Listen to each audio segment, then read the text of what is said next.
Ya está. Vale, parece que me lo ha actualizado y todo. La presentación es la buena. Vale.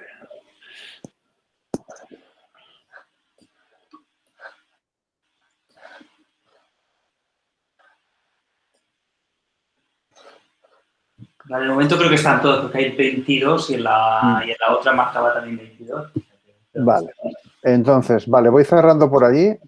Bueno, por si acaso, esta, es que no sé cuántas sesiones he abierto por allí. Cierro, cierro, cierro. Dejo esta abierta por si acaso. Sí, bueno, aquí ya solo quedan 10 personas. Vale, muchas gracias. Vale, Marc, ha entrado uno más. Sí, ahora ha entrado Marc. Vale. Si es que todos los que sois fuera de la UPC os tengo que dar acceso. Ah, vale, de acuerdo. Es corporativo y entonces a los de fuera del dominio, si entras en dirección de UPC, pues... Pero no veis la presentación, ¿no? No. ¿Ahora? Sí, se ve la pantalla tuya del... Ahora, perfecto. ¿Se ve pantalla completa? Sí. Vale. De verdad, lo siento muchísimo. Pensaba que después de un año aquí ya nos habíamos acostumbrado a todo y que nada podía salir mal. Pero un día que todo puede ser, que algo puede salir mal, todo sale mal. Mil disculpas y nada. Empezamos. Mirad, la idea de contaros en esta charla, lo que pasa es que no veo vuestras reacciones. Yo veo la pantalla completa también en mi ordenador. Supongo que si alguien levanta la mano o algo, no sé, pues abrir el micro y me lo decís, ¿de acuerdo? Con toda confianza, ¿vale? La idea es contaros un poco la relación entre lo que podríamos llamar el Big Data y lo que a mí a veces me da por llamarle como Big Networks. Es decir, cuando hablamos de datos, de grandes cantidades de datos, de hecho hay una relación muy estrecha con las redes, porque en el fondo buena parte de esos datos que podemos conseguir, por una parte, o están sacados de lo que llamaríamos las redes, digamos, actuales, o algunos de ellos incluso tienen forma de red, y así es una manera que podemos tener para ver esos datos. Supongo que no me veis a mí, pero da igual, ¿vale? Pero entiendo que la presentación la estáis viendo. Vale. Aquí sí que te vemos. Apareces tú en pequeñito y la ventana. Vale, perfecto. Pensaba que no, porque no se me No, a ti se te ve, tú no ves lo que estás presentando, solo ves a los participantes. Vale, de acuerdo. Pues si se me ve a mí en un rinconcito y la pantalla, eso es lo que importa. Vale. Bueno, pues yo os cuento. Yo en el fondo soy físico estadístico y entonces pensáis, bueno, ¿qué hacen los físicos estadísticos dedicándose a las redes? Bueno, pues muy claro, es decir, porque en el fondo es lo que hemos aprendido en los últimos 100 años, porque en el fondo la física estadística empezó estudiando aquellos ejemplos donde se pretendían explicar las propiedades macroscópicas de los gases, por ejemplo, después de líquidos y de sólidos, a partir de propiedades mecánicas microscópicas. Es decir, en el fondo, en esas propiedades mecánicas tenemos tantas como un número de Avogadro de ecuaciones diferenciales, pero en el fondo no nos importa resolver esto, sino que en el fondo lo que nos interesa es quedarnos con el comportamiento estadístico, macroscópico, global, emergente, llamarle como queráis, de las variables que al final son las que nosotros podemos medir, como una temperatura, como una presión, pero nos da igual al final cómo se mueven determinadas partículas. Pero bueno, entonces, de hecho, empezaron aplicaciones muy interesantes de esta física estadística, obviamente primero a lo que podríamos llamar las ciencias de la materia, que son la física y la química, y después en lo que son las transiciones de fase, dando lugar a un concepto que quizás os voy a explicar alguna cosa también más adelante, sobre eso que llamamos el concepto de universalidad. Bien, después, al final del siglo pasado, parece que hace mucho, pero tampoco hace tanto, empezaron las aplicaciones a la biología y se empezó a desarrollar ese concepto de complejidad. Entonces, pero bueno, con otras historias como caos, sinergética y cosas por el estilo. Y esa idea de la complejidad, en el fondo, viene asociada al hecho de esa frase tan sencilla que decir, el todo no es la suma de sus constituyentes, es algo más. Y eso es lo que llamamos comportamientos emergentes, es decir, aquellos comportamientos que no se pueden deducir de manera trivial a partir de los comportamientos individuales que lo forman. Y eso dio lugar pues, a que empezó a haber muchas aplicaciones de estas ideas de la física estadística en las ciencias sociales. Y al final nos encontramos en el punto actual, bueno, pues lo que llamamos sistemas complejos, y en particular lo de las redes complejas, pues es algo que encontramos tanto en la física como en la química, hasta incluso en la computación o las ciencias sociales, ¿vale? Y la idea entonces es que en este siglo XXI, que en el fondo cuando se empezó a hablar de redes, de hecho fue en el año 1999, bueno, pues en el fondo lo que queremos es cómo estos nuevos conceptos se aplican a las disciplinas tradicionales y que después han dado lugar, podríamos decir, a nuevas, incluso nuevas disciplinas.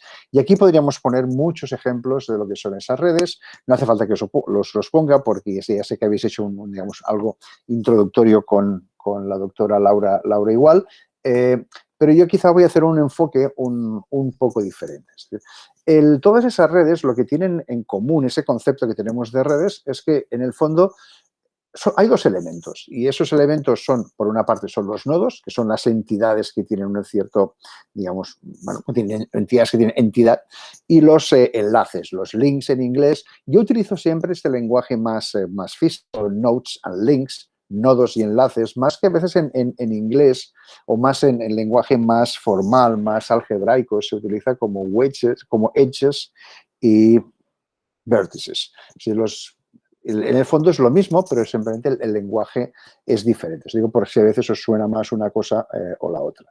Bueno, en el fondo, cuando hablamos de este Big Data, ¿vale? ¿Para qué os voy a contar a vosotros si estáis haciendo el máster y básicamente con lo que trabajáis es con eso? Bueno, pues es que tenemos muchas fuentes de datos, tanto desde las ciencias de la vida, ciencias sociales, pero en el fondo, cuando empezamos a hablar de ciencias sociales, tenemos un problema porque en el fondo, en las ciencias sociales, algo que no pasa en física ni en biología, es que, bueno, en el fondo somos parte del experimento y eso en realidad, obviamente sabemos que esos experimentos, que la realización del propio experimento puede modificar el resultado. Y entonces, cuando se hacen medidas y cuando hacen experimentos en ciencias sociales, esto siempre es algo que hay que tener en cuenta. Bueno, un poco justificando lo que os decía al principio de la presentación, es decir, de Big Data and Big Networks, un poco pues esta idea, es decir, de que en el fondo nuestros proveedores de datos, bueno, o ya quisiéramos, pueden ser Facebook, Twitter, Google o Instagram, porque, bueno, pero estos al final nos van a proveer de algunos datos. Aquí tenéis algunas de las direcciones que se pueden obtener, las APIs y todas estas historias que supongo que ya estáis familiarizados. Pero bueno, desde todos estos de aquí, obviamente solo Twitter tiene una parte abierta y no toda de los datos. Y los otros, obviamente, pues son datos propietarios y que algún día todos los que nos dedicamos a la investigación en redes complejas, nos gustaría analizar. Pero bueno, es lo que hay. Hay una cosa que a mí me gusta comentar, que es cuando hablamos de redes, cuando hablamos de datos, podemos pensar, los datos son redes, las redes son datos. Bueno, hay una relación biunívoca bastante clara, pero no siempre es así. Porque hay veces en que las redes, tal como los ejemplos que uno puede hablar, si yo tengo un nodo y aquí tengo unos enlaces y tengo aquí dos ciudades, una vía de tren, una carretera, tengo alguien que me manda un mensaje, hay como una especie de soporte físico, pero en las redes, por decirlo de alguna manera, hay veces que consideramos también otro tipo diferente, que es a veces cuando hablamos en ese sentido de estructura y funcionalidad. Este es el caso en el que, por ejemplo, pasa cuando alguien os hable de redes en el cerebro. En inglés queda mucho más claro. Es decir, cuando alguien habla de brain networks, a veces cuando hablamos de esas redes cerebrales, en el fondo pensamos en dos cosas que de alguna manera son complementarias. Es decir, por una parte, hay casos en los que, tal como comentaba antes, los enlaces corresponden a físicamente cableado, es decir, ¡pum! Pero en cambio hay otras en que lo que llamamos normalmente redes funcionales, donde la conectividad está un poco en una relación funcional. Y eso es lo que pasa en el cerebro. En el cerebro en el fondo hay como diferentes tipos de descripciones. Esta de la izquierda es una descripción muy, muy detallada, donde estos pelillos que se ven por ahí en el fondo corresponden a cómo están conectadas diferentes áreas del cerebro a través de fibras, es decir, literalmente este es nuestro conexionado cerebral. Mientras que en estas imágenes de aquí son dos ejemplos de lo que llamamos redes funcionales. Aquí en el fondo lo que me da perdonad que la calidad no es muy buena, pero esto de aquí en el fondo me indica, y sobre todo esta parte de aquí que se ven las conexiones, me indica cómo están no conectadas físicamente diferentes regiones del cerebro, sino que me dice cómo están funcionalmente conectadas diferentes zonas del cerebro. ¿Qué quiere decir esa funcionalidad? En el fondo, esta funcionalidad, que es la de la parte derecha, es una consecuencia de la parte izquierda. Y nuestro cerebro, en el fondo, nuestra estructura funcional en el cerebro es una consecuencia de nuestra estructura, por decirlo de alguna manera, hardwire, es decir, las conexiones reales. Y eso pasa también cuando en casos, no hace falta ir al cerebro, pero pasa en otros ejemplos que me gusta poner a veces, que es cuando hablamos de una red de transporte o una red de movilidad. Y son cosas, aunque os parezcan que son lo mismo, son cosas diferentes, porque en el fondo una red de transporte es una red, bueno, podríamos decir que es una red a priori, que es por donde se mueven los vehículos. Es decir, que sería una especie de datos estáticos a partir de mapas. En el fondo, Google Maps lo que os da es eso. Pero si uno la pregunta que se hace es, ostras, ¿cómo se mueve la gente en una ciudad? ¿Cómo se mueve la gente en una ciudad como Barcelona? Y dices, vale, ¿se mueve según las calles? Y dices, hombre, pues no, pues hay unas calles en que la gente se mueve más y en otras que se mueve menos. Y en el fondo, si yo quiero tener digamos, hacer una medida de cómo evoluciona, digamos, cómo vive una ciudad, necesito precisamente esos datos dinámicos. Entonces, nosotros lo que hacemos normalmente es conseguir, hay una diferencia entre lo que serían datos estáticos puramente de mapas y otro en saber exactamente cómo se mueve la gente. Entonces, se puede construir esa red de movilidad precisamente sabiendo cómo se mueve la gente. Entonces, uno puede hacer, por ejemplo, en una ciudad, pues puede hacer aquí, montarse aquí una red y que en el fondo, vale, pues el K-in y el K-out, en el fondo esto es el degree, ya sabes lo que es el degree. Yo puedo tener aquí, claro, yo lo que puedo tener aquí es una red de calles que me lleva de uno de estos, digamos, nodos genéricos a otro, pero al final lo que me interesa es cuántos viajeros han salido de uno para ir a parar al otro. Entonces, lo que me interesa es precisamente en ese transporte cómo se han ido moviendo las personas. Bueno, aquí os salto esto de aquí. Fijaros que, y aquí, por ejemplo, en este caso, para hacer las redes y saber, para construir esa red de movilidad, la gente recurre pues, a modelos sencillos. Este es un modelo, digamos, muy básico, que es un modelo utilizado, en este caso, en un artículo que se publicó sobre movilidad en Nueva York. En el fondo hay dos tipos de movilidad, por ejemplo, en taxi. Dentro de un cierto radio, digamos, de un radio centrado en este punto, la gente se desplaza de manera independiente a cualquier punto de este radio, con la misma probabilidad. En cambio, cuando salimos fuera de este radio, ostras, ya cogemos un taxi, el criterio de coger el taxi ya no es constante, sino que decae con la distancia. Es decir, si tenemos que ir muy lejos, pues obviamente nos pensamos si vamos a coger un taxi, porque obviamente el precio se nos dispara en comparación con otros medios de transporte público. Entonces, claro, aquí hay el hecho de, fijaros que en este caso la red estática, la red de mapas es exactamente la misma, pero en función de los criterios que la gente pueda tomar de forma dinámica, puede decidir ir en taxi o en otro tipo de transporte público. Y nosotros lo que queremos precisamente es conocer esa red de movilidad en la ciudad.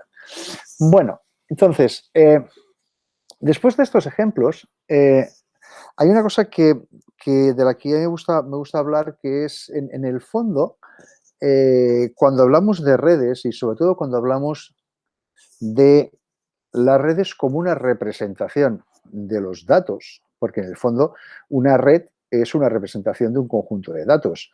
Tiene una gran ventaja y es que, claro, aquí pasamos de una cultura de expresar los datos en tablas, es decir, los famosos ficheros, y supongo que vosotros esto los veis por delante y por detrás. Con un fichero CSV hacéis de todo, pero claro, ahí tenemos en esas tablas podemos tener muchísima información, pero el hecho de convertir esa información que yo tengo en una tabla en una red, pues me cambia mucho la vida. Entonces, bueno, quería a ver si puedo saltar, dejarme ver si puedo saltar a una, es que como tengo tantas ventanas abiertas aquí ya, a ver. Vale, vosotros seguís viendo el PowerPoint, ¿verdad? Ahora vemos Sí, vayamos al PowerPoint. Veieu el PowerPoint encara, no? Espera, ja no sé si puc obrir una altra cosa. Aviam.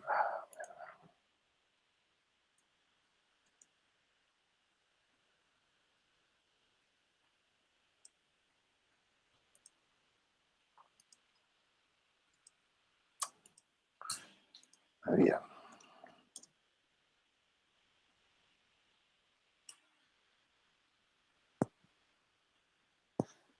Val. Ara aviam si surto d'aquí. Aviam. Estic presentant. Vale. Paro la presentación y ahora intento hacer, vale, en este caso, vale, una pestaña. Vale, de acuerdo. Vale, y ahora veis una red por aquí en medio, ¿no? Sí. Vale, perfecto. Esta es una red que construimos a partir de colaboraciones en la Universidad de Barcelona. Son datos, bueno, están codificados, no se ve quiénes son los usuarios, pero es una red que simplemente lo que hace es mostrar colaboraciones en diferentes facultades y en diferentes entornos, ¿vale? Y bueno, pues esto en el fondo, fijaros la nomenclatura, es decir, puedo identificar diferentes departamentos, puedo identificar diferentes grupos, puedo hacerlo por facultades, puedo hacer, bueno, en el fondo tengo aquí diferente información sobre, y fijaros que aquí me aparecen estos enlaces entre diferentes puntos debido a ciertas colaboraciones. Desde un punto de vista de gestión, es una imagen que me interesa mucho porque básicamente lo que me permite es identificar de manera muy sencilla los patrones, me puedo visualizar de manera sencilla quién es la gente que colabora más, la gente que es más central, la gente que publica más si lo hago aquí con unos determinados parámetros. Es decir, que en ese sentido las redes se convierten en una herramienta importante de visualización, ¿vale? A ver, dejadme ahora que cierre esto, vuelvo a abrir lo otro y perdonar si voy muy rápido, pero es que me veo como forzado a correr, ¿eh? ¿Qué tengo que hacer ahora? Una ventana, vale. Entonces, ventana, vuelvo a Complex Networks, vale. Entonces, vamos a estar aquí, de acuerdo, vale. Y entonces, vale, me meto aquí, pum, pum, pum. Vale. Bueno, vale, déjame respirar un poco.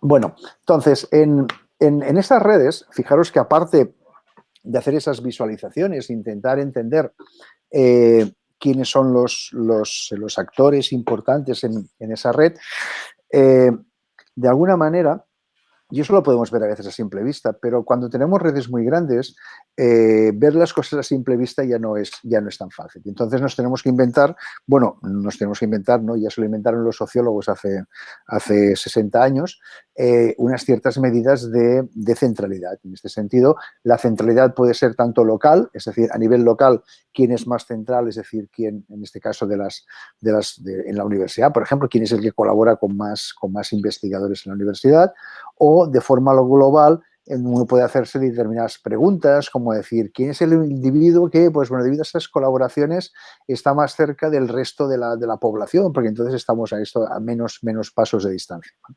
Y entonces, bueno, ya sabéis todos, no os voy... Joder, vale.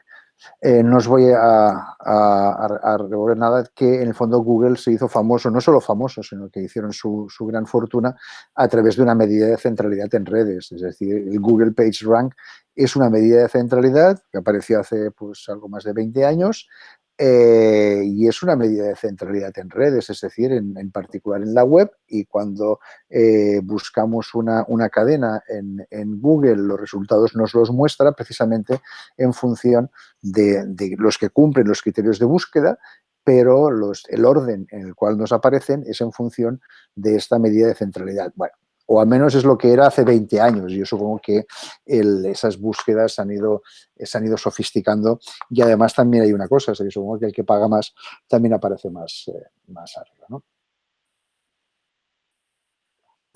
Esta idea de intentar identificar quiénes son los que son importantes en una red. Entonces, también en este sentido, claro, cuando uno tiene una red pequeña, piensa en los roles individuales, pero cuando la red es grande, claro, en el fondo ya no me interesa saber quién es el nodo más importante de la red, eso no tiene ningún papel, sino lo que me interesa son las propiedades estadísticas de las redes, es decir, una red, cómo está construida, cuál es la distribución de sus medidas, porque eso en el fondo, esa idea de cómo están distribuidas las propiedades microscópicas de las redes nos pueden dar pues cómo está organizada, lo robusta que es o lo sensible que es a ciertos daños. Es decir, esas medidas estadísticas son las que nos van a dar información de primer orden de lo que necesitamos de una red. Y en el caso particular de las redes, uno de los primeros experimentos, digamos, lo que podemos llamar redes complejas, es que las distribuciones estaban lejos de las distribuciones que uno podría llamar normales, esas distribuciones, digamos, del tipo de distribución de Poisson y allegadas, ¿vale? Esas distribuciones. Y es lo que de alguna manera entusiasmó tanto a los físicos en ese momento, porque, bueno, porque algunas de las cosas que aparecían ahí pues eran muy parecidas a las que aparecen en física, sobre todo esa idea que os comentaba antes de la universalidad. Bueno, y aparte de eso, pues porque aparecen algunas, en esas distribuciones aparecen algunos de los parámetros típicos de distribuciones, los momentos, los cumulantes y todas estas historias. Aparecen divergencias en esos parámetros y, de hecho, esas divergencias dan lugar a comportamientos, digamos, sospechosos y que son después importantes, ¿vale? Entonces, ese comportamiento normal deja de ser interesante y, de hecho, ya os digo, lo que nos fijamos es verdaderamente en que esas leyes potenciales, eso que llamamos colas largas, tiene sus implicaciones. Es decir, las colas largas es aquella fenomenología en la cual los sucesos relativamente raros, es decir, sucesos extremos, tienen una probabilidad, digamos que no nula de producirse. Entonces, eso es lo que da lugar a estadísticas, digamos, en ese sentido, y que da lugar después también a comportamientos que son los interesantes y que después son los peligrosos, porque cuando tienes algo que puede pasar y es muy, digamos, con una determinada probabilidad, pues es mucho más importante. Este es un ejemplo típico de eso que os contaba, es decir, esto de aquí es el grado y esto de aquí es la PDK, es la distribución del grado en un tipo de red, y fijaros que esto de aquí, esto es una escala logarítmica, esto es una escala logarítmica, y en escala log-log el hecho de que tengáis una recta quiere decir que el decaimiento es con una ley de potencia, con un K a la menos gamma, que es lo que se acostumbra a nombrar en este caso, como un exponente gamma, ¿vale? Una cosa que también es importante es que en estas redes conviven, y aquí no sé si se verá muy bien el efecto, en la pizarra, en el proyector sí que se ve bien, no sé si lo captáis, es decir, qué sensación os da esta fotografía cuando aparece y qué sensación os quedáis cuando la tenéis en la pantalla. La fotografía, el dibujo. ¿Qué veis aquí? Pájaro. Ahora sí. ¿Y cuando aparece también? Una cara. Vale. Pues aquí la idea precisamente es que esa misma imagen, según en qué escala la estemos mirando, nos puede dar, digamos, apreciaciones diferentes. Yo, en una escala más pequeña, estoy viendo el comportamiento más global, mientras que cuando la voy acercando me voy fijando en los detalles, estoy viendo cosas diferentes, pero esos dos comportamientos en el fondo en la red existen y por lo tanto por eso es importante que cuando uno estudia las redes complejas nos vamos fijando simultáneamente en todas esas escalas. Y por una parte, qué es lo que pasa en la escala local microscópica, qué es lo que pasa también en la escala global macroscópica y qué es lo que pasa en las escalas intermedias. Entonces, por eso, de hecho, en las escalas intermedias, y eso ya lo sé que Laura os contó alguna cosa sobre esto, en las redes complejas hay como una especie de nivel intermedio en el cual hay un cierto, digamos, hay una cierta tendencia a la organización. Y eso es lo que en el lenguaje, digamos, de redes se llaman comunidades. Vamos a ver, tampoco os penséis que hemos inventado nada nuevo. En otras, digamos, comunidades es una palabra que viene también sobre todo de las ciencias sociales, pero los biólogos a estas estructuras que se forman en las redes le llaman módulos, por ejemplo, y entonces incluso cada una de las disciplinas tiene estas comunidades tienen una interpretación diferente. Entonces, yo os voy a hablar un poco de comunidades, ya sé que Laura os lo contó, pero voy a intentar, bueno, tengo sus notas y siempre intento complementar un poco la información que ella os ha contado. De hecho, en la literatura en redes complejas de las comunidades, digamos que básicamente hay como dos grandes, no diré, digamos dos grandes ramas en las cuales de estudio. Por una parte, unos aspectos más técnicos, que en el fondo es, vale, hay comunidades. Y esas comunidades, ¿cómo las distingo? Porque claro, si hay comunidades, yo quiero decir, bueno, pues que este nodo es de la comunidad azul y este nodo es de la comunidad verde. Es decir, que este nodo está aquí y este nodo está aquí. Por cierto, ¿veis el cursor cuando lo muevo? Lo estoy moviendo por aquí en medio, ¿lo veis? No. Vale, de acuerdo. Supongo que si hago algo así, a ver, color, puntero láser, pluma, flecha, tampoco. Puntero láser. ¿Ahora veis el puntero láser? Sí. Vale, de acuerdo. Bueno, pues con eso ganamos algo. Vale, lo que os quería contar, de hecho, de las comunidades es que desde el punto de vista técnico, lo que queremos hacer es identificar esas comunidades, pero pensar, bueno, seguramente muchos de vosotros tenéis una formación computacional y entonces os podéis imaginar que encontrar el número de posibles particiones de un grupo es un problema, digamos, muy complicado. Y es un problema NP, es decir, es un problema que escala más rápido, es decir, de forma no polinómica. Es decir, que el número de posibles particiones de escala de manera exponencial, incluso exponencial de exponencial, con el número de elementos. Con lo cual, rápidamente esto se nos convierte en un problema claramente irresoluble. Irresoluble si yo lo que quiero es tener un análisis de todas las posibles particiones en comunidades que puede tener un sistema, una red. Y entonces esto en matemáticas en combinatorias se llama el número de Bell. El número de Bell es el número de particiones que puede tener, número de diferentes particiones que puede tener una red. Y crece de esta manera. Fijaros que crece más rápidamente que una exponencial. ¿Vale? De hecho, crece como una exponencial de una exponencial. Fijaros, en el momento que yo tengo alrededor de 50 nodos en una red, la exponencial viene por aquí, pero bueno, la exponencial ya me sale 10 a la 20, pero fijaros que esto de aquí se me dispararía pues en términos bastante digamos. Entonces, ¿qué es lo que pasa? Lo que pasa es que entonces nos encontramos en que, bueno, aquí os pongo algunos detalles de esto de aquí, lo que nos encontramos es que se convierte, esa identificación de comunidades se convierte en un problema computacionalmente demasiado costoso. Entonces, si yo quiero hacer esto y quiero ser capaz de identificar todas las posibles particiones que hay, me tengo que olvidar. Entonces, tengo que buscar alternativas y esas alternativas, en el fondo, son aproximaciones.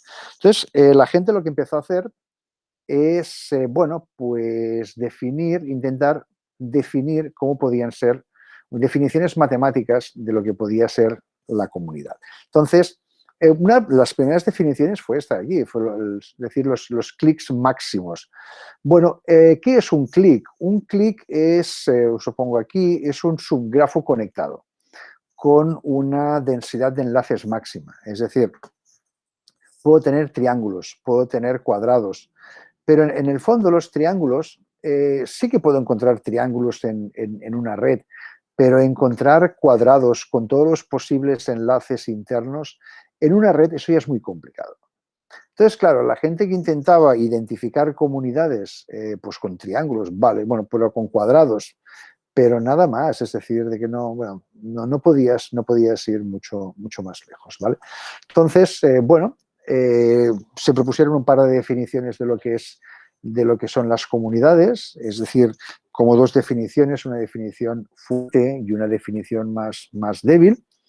Y fijaros que en el fondo tiene sentido, si la leéis con calma, aunque tengáis que leerla varias veces, hacerlo, porque si C es una comunidad fuerte, si cada nodo dentro de C tiene más enlaces dentro de la comunidad que con el resto del grafo. Y fijaros que aquí la clave es each node, es decir, de que cada nodo dentro de C tiene más enlaces dentro de la comunidad que con el resto del grafo. Pero claro, pensad que es una definición que es demasiado fuerte, demasiado rigurosa, y hay muchos casos en los cuales no se cumple. En cambio, se optó más bien por esta definición de lo que es una comunidad en el sentido más débil, en el que vamos a modificar, en lugar de que sea cada uno de los nodos, digamos que el grado interno del subgrafo excede al grado externo. Y eso, como veis, es una definición, digamos, un poco más relajada. Bien, entonces lo que queremos hacer es, ¿vale?, tener una definición de lo que es una comunidad y entonces vamos a intentar hallar esto. Pero claro, ¿cuál es la mejor partición? Bueno, pues lo que decíamos antes, ¿cuál es la mejor partición en absoluto? Si uno quiere encontrar la mejor de la mejor partición, tiene que buscarlas todas. Pero esto es imposible. Entonces, en este sentido, bueno, hay muchos ya problemas y eso empezaron los físicos estadísticos en el 2002, por eso ya hace ya mucho tiempo. Bueno, entonces la idea es esta de aquí, en esta especie de cosas que se hacían en teoría de redes, pero de alguna manera la gran aportación aquí de los físicos fue cuantificarlo.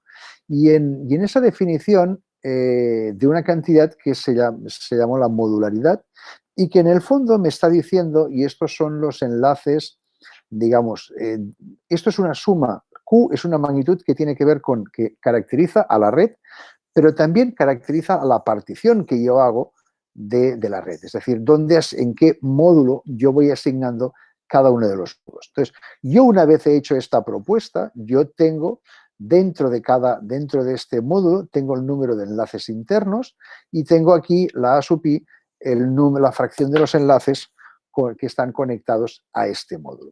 Entonces, esta magnitud de aquí, claro, la idea es buscar cuál es la partición que me maximiza esta característica de aquí. Y eso sí que se puede hacer, y además desde un punto de vista computacional, yo lo puedo hacer. Es decir, yo hago un programa y lo que hago es medir esa modularidad.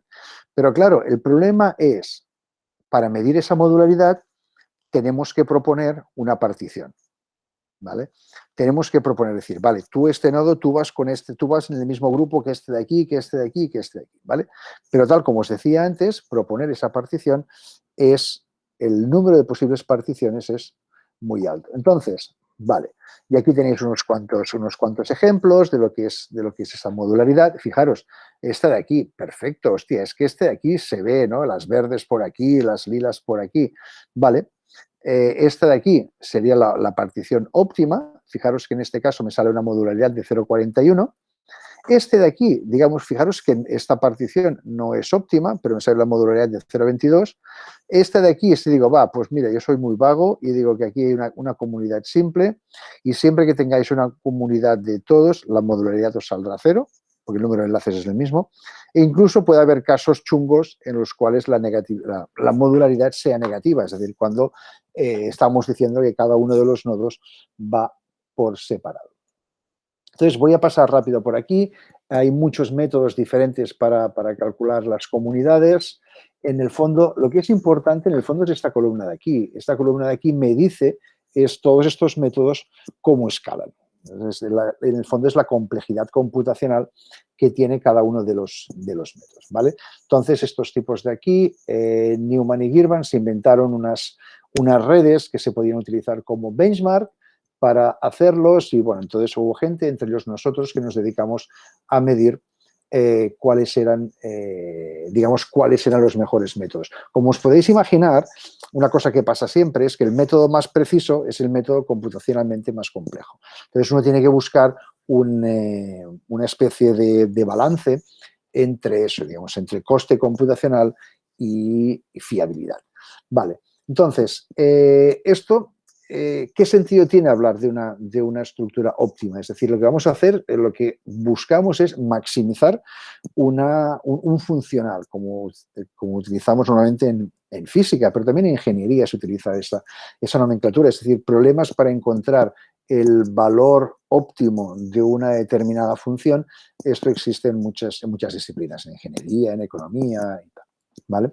Entonces, bueno, la idea, lo que se vio es que efectivamente, vale, pues cuando es esta modularidad, efectivamente, cuando se maximiza esa modularidad, corresponde. Vale, aquí tengo una slide del algoritmo de Louvain. Esto sé que os lo contó el algoritmo, ya sé que tenéis Laura os contó esta. Básicamente, aquí tenéis un poco cómo funciona en estos dos pasos, cómo se van agregando los nodos entre ellos y cómo al final se va reduciendo y se va calculando la modularidad. Con lo que os pasó Laura, es decir, tenéis como llamarlo desde NetworkX y utilizarlo en una red en concreto, y aquí os cuento un poco cómo está. Vale, bueno, de hecho, aquí es cómo se hace la llamada en NetworkX, pero bueno, eso lo tenéis en el otro notebook, ¿vale? Y bueno, y esto de aquí es otro ejemplo. Yo no sé si lo tenéis aquí aplicado también. No recuerdo ahora en qué casos lo teníais. Bueno, este es un caso que se hizo muy famoso, que es el caso de la comunidad. En el fondo es una red muy pequeña de 34 nodos que se llama el Karate Club Network, ¿vale? No iremos. Entonces, dejarme que os acabé de contar una cosa. Fijaros que en el fondo, cuando decimos que el problema de encontrar la mejor partición es un problema que es NP, es un problema computacionalmente muy complicado, nadie nos garantiza que seamos capaces de encontrar la partición mejor, absolutamente mejor. ¿Por qué? Porque son tantas que a lo mejor no podemos llegar. Lo que sí que hacemos es, y en este sentido es utilizar una palabra que seguramente muchos de vosotros ya estaréis acostumbrados a oír, es cuando hablamos de heurísticas. En el fondo, una heurística es un procedimiento que yo utilizo de tal manera que pretendo acercarme a en este caso, a un máximo o un mínimo de una determinada función. Y hay muchas maneras de acercarse, y hay muchas maneras de que incluso puedes acercarte, te puede dar la sensación de que estás en el mínimo absoluto y que estás ahí, vale, pero resulta que según si sigues haciendo cambios, puedes ir a parar a una configuración que sea todavía mejor. Entonces, esas heurísticas son las que al final se han acabado utilizando. En el fondo, los métodos más rápidos, obviamente, para calcular comunidades son métodos heurísticos, pero los que no son tan rápidos, pero son más eficaces, en el fondo también. Lo que pasa es que no son más eficaces porque en el fondo lo que hacen es nos permiten saltar entre configuraciones que están cercanas en el óptimo, pero siempre buscando alguna configuración que verdaderamente sea mejor que las anteriores. ¿vale?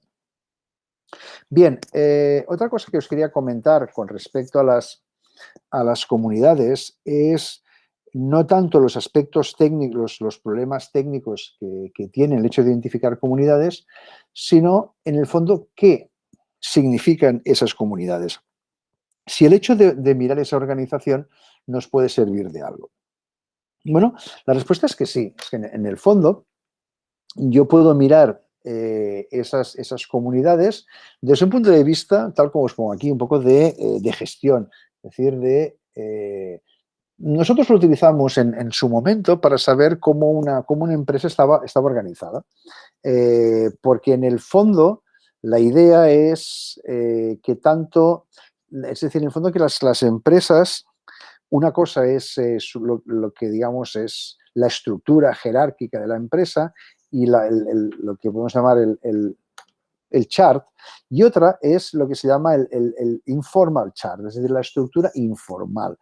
Es decir, quién habla con quién se va a comer fuera con quién se va a, bueno, voy a decir, el fin de semana a jugar un partido de fútbol o a tomar una barbacoa. Bueno, en nuestra época pandémica esto no es posible, pero ya me entendéis. Es decir, esos dos tipos, en el fondo, entender que una compañía, tú puedes tener una estructura muy bien montada, pero que al final lo que funciona es otra cosa, ¿vale?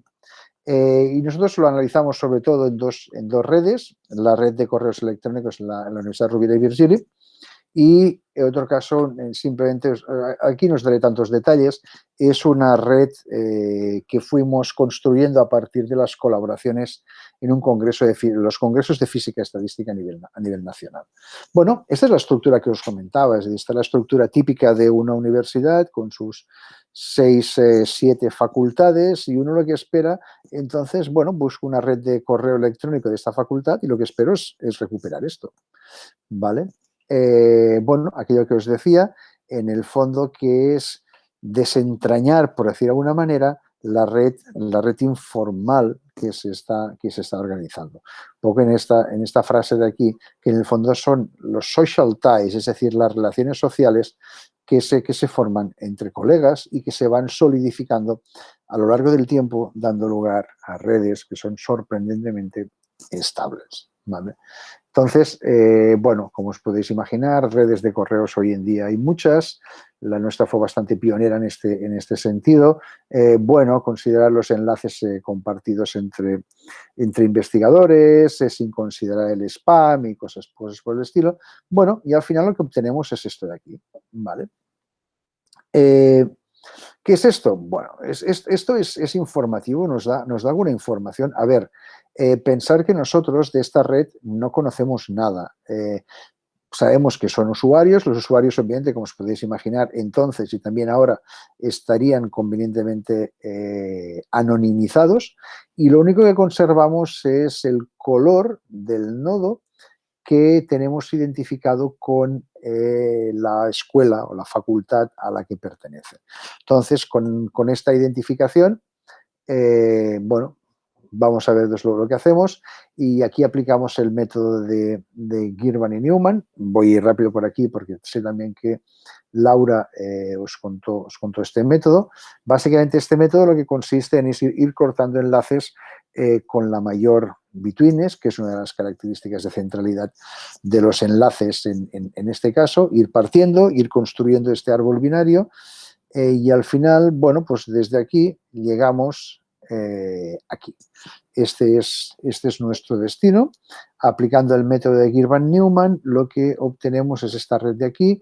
Entonces, claro, aquí uno puede obtener todo el sentido del mundo. Es decir, este brazo que tengo aquí predominan los verdes, en estos brazos que tengo aquí predominan los naranjas, verdes por aquí, azules, rojos, verdes, azules claros por aquí, mucho amarillo por aquí. Bueno, en el fondo esto de aquí es una reproducción de lo que es la estructura del correo electrónico en esta universidad. ¿Por qué me aparecen estas ramas verdes aquí y estas ramas verdes aquí y en cambio me aparece una rama verde muy larga y muy consistente en este lado?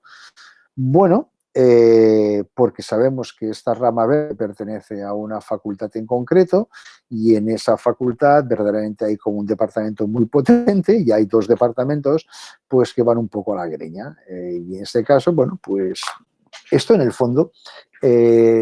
hay veces que a mí la gente me pregunta, hombre, pero con estas visiones de las redes, ¿qué conseguís? Y yo siempre digo que con estas visiones es un poco lo mismo que para lo que sirve un radiólogo. Cuando un médico de cualquier especialidad te pide, no, vete a hacer una radiografía, en el fondo el médico ya sospecha lo que tú tienes. Y dice, vamos a hacer una radiografía para que me confirme. Entonces, claro, tú tienes que hacer, es decir, el radiólogo lo que hace es una buena radiografía de lo que está sucediendo ahí. Es decir, tú tienes que hacer un buen análisis de las redes para que lo que tú saques sea concluyente.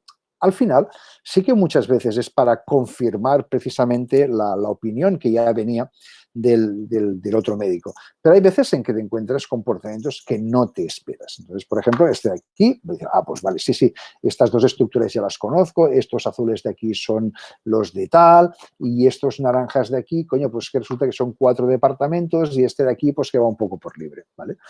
Pero esto en el fondo es la imagen que en su momento le presentamos al rector de la universidad, es decir, vale, esta es la radiografía de cómo funcionan las comunicaciones informales en tu universidad.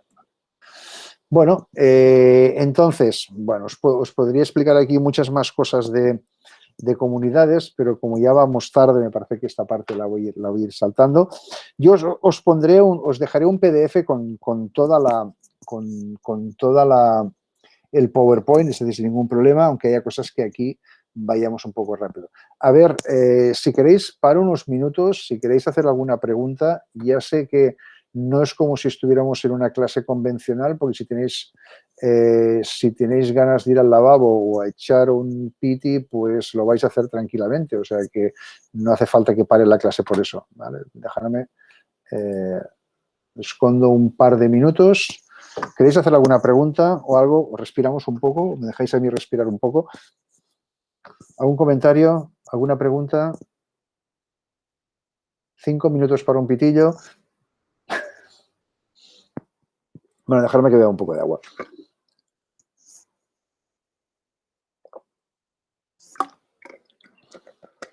¿No?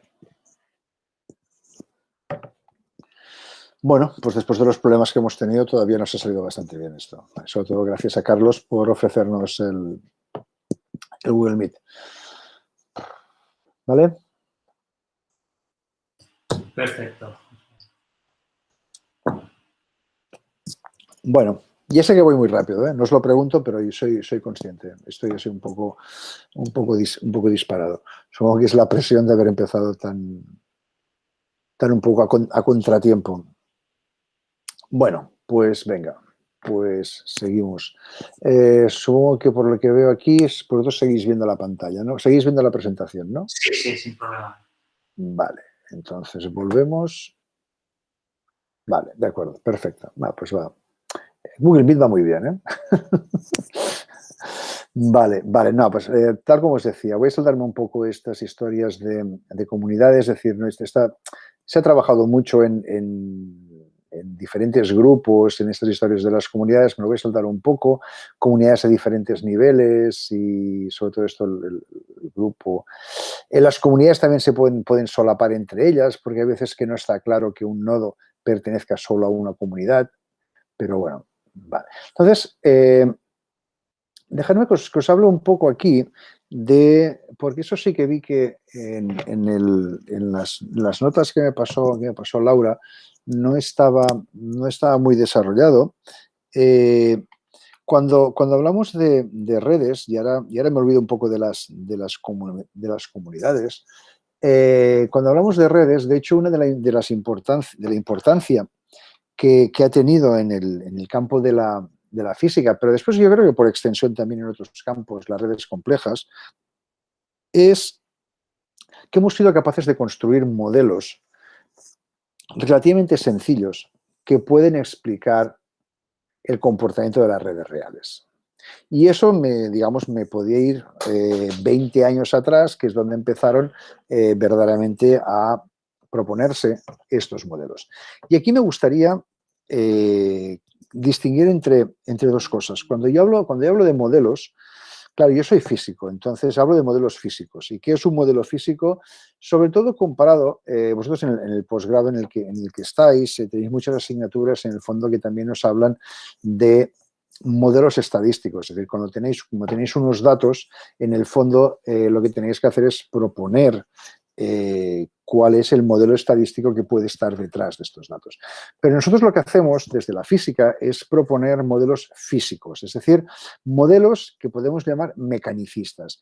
Y si yo quiero explicar cuáles son las características de una red, mecánicamente una red es muy sencilla, es un conjunto, tal como decíamos antes, es un conjunto de nodos y enlaces. Entonces, yo lo único que tengo que explicar desde el punto de vista físico, desde el punto de vista mecánico, es cómo se han ido uniendo esos nodos mediante los enlaces. Y ya está. Y eso es lo que tengo que explicar. Entonces, para ello, hay varios modelos. Bueno, estos modelos que había, repito, estos de aquí, el modelo de Erdős-Rényi es de los años 60, el de Watts y Stroger y el de Barabás y Albert tienen ya 21 o 22 años. Vale, y obviamente hay... Cuando uno tiene una red y quiere explicar una cosa nueva, pues se construye un modelo de estos mecanicistas y que permita explicar exactamente qué es lo que quiere. Sobre todo porque esos modelos que yo llamo mecanicistas son modelos muy sencillos. Fijaros que yo quiero haber modelos en que básicamente diga, pues este nodo se va a unir con este de aquí si se cumple una determinada propiedad. Pero claro, uno puede pensar, vale, pero en realidad, ¿qué pasa? Es decir, cuando yo tengo una red real, en una red real, esa red real, ¿cómo ha crecido? Pues la verdad es que muchas veces no tenemos ni idea. Entonces, yo puedo tener una red social y esa red social, claro, yo lo que tengo es, por ejemplo, una red como Twitter. Yo lo que tengo es usuarios que siguen a otros usuarios. Y si tú eres un usuario de Twitter, ¿qué es lo que te decide a seguir a un determinado usuario? Bueno, pues en el fondo a veces que es, bueno, pues que ese usuario te aparece en esa lista porque te dicen que los que tú sigues siguen a este usuario y dices, pues vale, pues si todos estos lo siguen, pues yo también lo seguiré. Te puede ser un usuario porque digas, hostia, es que he conocido a este tío aquí y tal, ostras, voy a seguirlo en Twitter. Vale, o porque he visto un artículo de esta persona y voy a seguirlo en Twitter. Hay muchos mecanismos por los cuales uno... Pero lo bueno es que en estos mecanismos sencillos que yo os voy a proponer aquí, permiten explicar bastantes redes reales, sin entrar en detalles, porque en el fondo yo voy a intentar, tengo una red real, pero esa red real me da igual que sea una red de amigos, que sea una red de seguidores en Twitter, que sea una red ecológica de quién se come a quién en determinado ecosistema. Me da igual. Yo lo que sé es que detrás de todas esas redes complicadas y que no sabemos muy bien cómo se han creado, hay un concepto que es clave, que es el concepto de universalidad. Es esa idea de que lo que tienen en común todas esas redes es algo muy sencillo y es, vale, yo me junto con el que quiera de manera completamente aleatoria o yo me junto con estos nodos de aquí por por este motivo. Y ahora veréis, cuando yo os cuente estos modelos, en el fondo, qué es lo que son. Vale, modelos, vamos a ir por razones históricas, empezando por el modelo Random Graph de Erdős-Rényi, vale, que es un modelo en el que en el fondo, bueno, básicamente lo que es un modelo donde tengo n nodos conectados por n enlaces. Bueno, tengo esta parte de la presentación donde os cuento los modelos, voy a ir rápido porque después tengo un notebook donde está repetido esto y prefiero daros las dos cosas y de hecho en el notebook creo que veréis las cosas mejor. Vale, entonces un poco esta es la idea, un random graph es un graph donde yo lo que tengo son nodos y en estos nodos tengo n enlaces. Lo que es importante del random graph en el fondo es lo que se llama la característica de mundo pequeño. Resulta que en un random graph, si uno mide cuál es la distancia media entre cualquier par de nodos y hace una estadística, si tengo una red unidimensional, esto crece de manera lineal.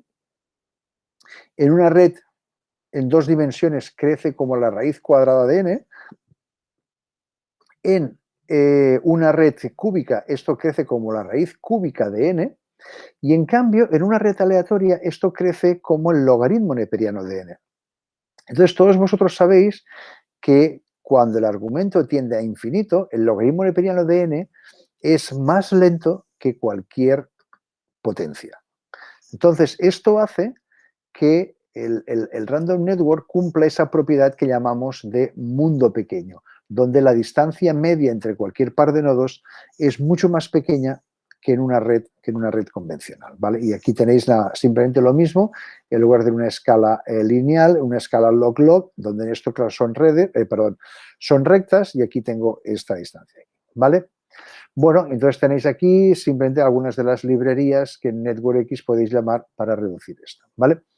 El siguiente modelo que os cuento es el que se llamó modelo de Small World, literalmente, porque es un modelo que introdujeron estos dos científicos, Watts y Strogatz, en el año 98, para explicar una cosa que en el fondo ya en aquella época la gente se preguntaba, es decir, ¿por qué nos da esa sensación de que entre cualquier persona pues no hay muchos pasos, cualquier par de personas no hay muchos pasos intermedios? Esto es lo que se llamaba los 6 degrees of separation.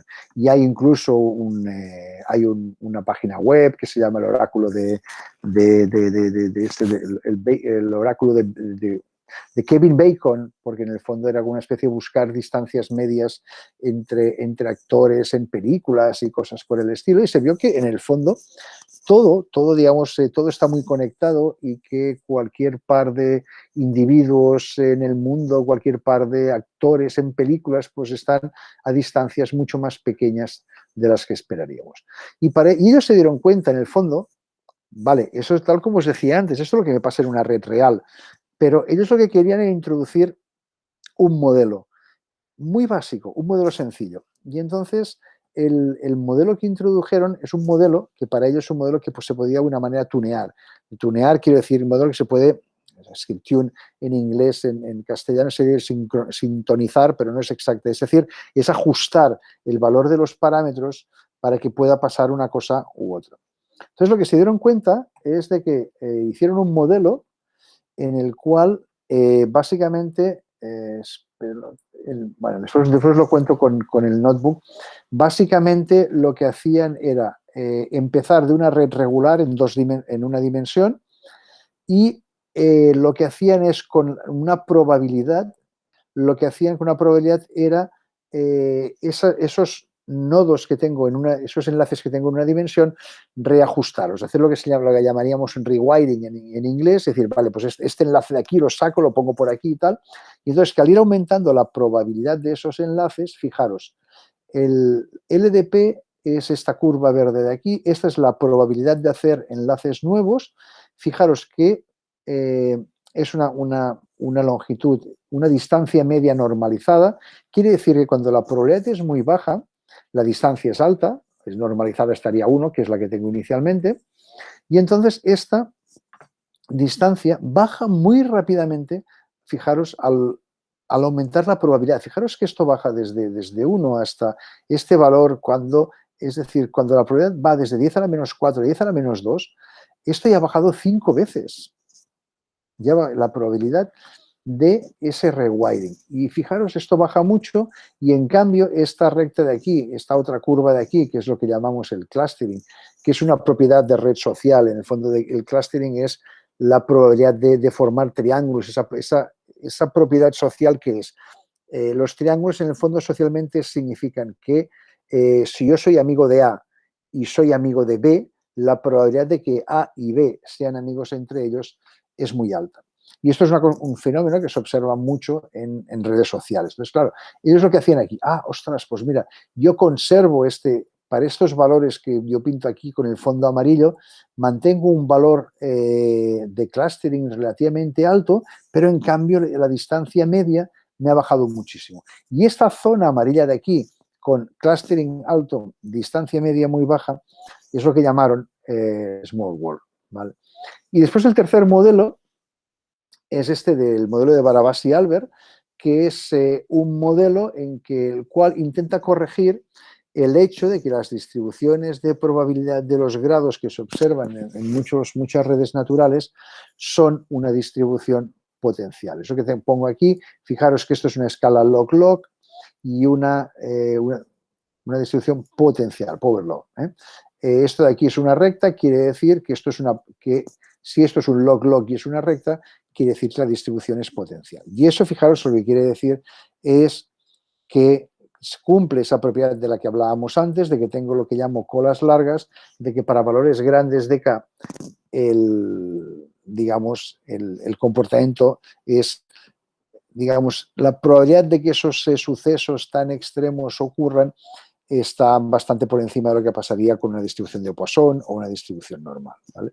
Entonces, los otros modelos no pueden reproducir esto de aquí. Lo que sí que es importante es, en este modelo, es la propiedad que os decía antes. Es decir, en el fondo, es un modelo mecanicista, donde yo lo que hago es, yo estoy creciendo una red, ¿vale? Entonces, lo que digo es que cuando yo elijo, cada vez que yo añado un nodo en esta red, la probabilidad de que un nodo se conecte al nodo I depende ya de su grado. Es decir, esto es un principio que se llama digamos, de popularidad, es decir, de que si yo entro en una red, obviamente me voy a conectar con mayor facilidad a aquellos que ya tienen un mayor grado, es decir, aquellos que ya son populares. Es el fenómeno del rich gets richer, en el sentido de que, vale, pues mira, pues uno que tiene ya muchos enlaces, pues seguirá acumulando enlaces. ¿Vale? Es una expresión en ese sentido bastante popular, pero que en el fondo explica este comportamiento, ¿vale? Y entonces, dejar ahora sí, a ver si puedo, a ver, vosotros seguís viendo la presentación, yo voy a ver si consigo saltármela y paso por aquí el tutorial donde estoy. Vale, a ver.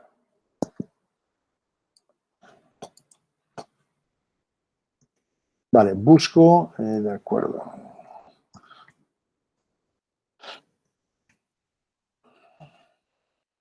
Creo que lo tengo aquí. Vale, busco el notebook. Y este lo compartiré también con vosotros. A ver si lo encuentro. Vale. A ver. Vamos a ver. Voy a dejar de... A ver. Voy a dejar de presentar. Vale, aturo la presentación. Vale, y ahora me voy de nuevo. Presentar. Y ahora me voy a una pestaña. Y ahora me voy, supongo que aquí. Vale, supongo que veis el notebook ahora, ¿no? Sí, ahora sí. Vale, perfecto. Vale, bueno, entonces aquí, eso os lo voy a pasar. Tenéis aquí bueno, las librerías habituales y el Network Model. En el fondo aquí os voy a presentar lo que os decía, es decir, un Random Graph. Y aquí, bueno, hay dos opciones, es decir, lo podéis hacer de manera manual o lo podéis hacer no, pues esto es un Network X, no, vale. El network, esta parte está hecha con... Sí, esta parte está con Network X. Vale, bueno, ¿cómo está? Vale. Simplemente Network X, en este caso lo que hago es lo utilizo para dibujarlo, pero fijaros que aquí lo que hacemos es, en el modelo fijaros que utiliza el IterTool Combinations y básicamente lo que hace es buscar un número aleatorio y en función de esta propiedad lo que hace es, fijaros en el IJ, va buscando todos los posibles pares de IJ, lo que hace es dibujar un nodo, un enlace entre esos dos, ¿vale? Entonces este de aquí, pues simplemente lo podéis generar, tenéis aquí uno de 50, podéis poner uno de 100 y aquí generar, vale. Supongo que me da un error, ahora no sé muy bien por qué. Supongo porque no he introducido primero Vale. Y bueno, tengo algún problema con las librerías. Vale, pues tenéis aquí y podéis ir generando estos gráficos como os dé la gana, ¿vale?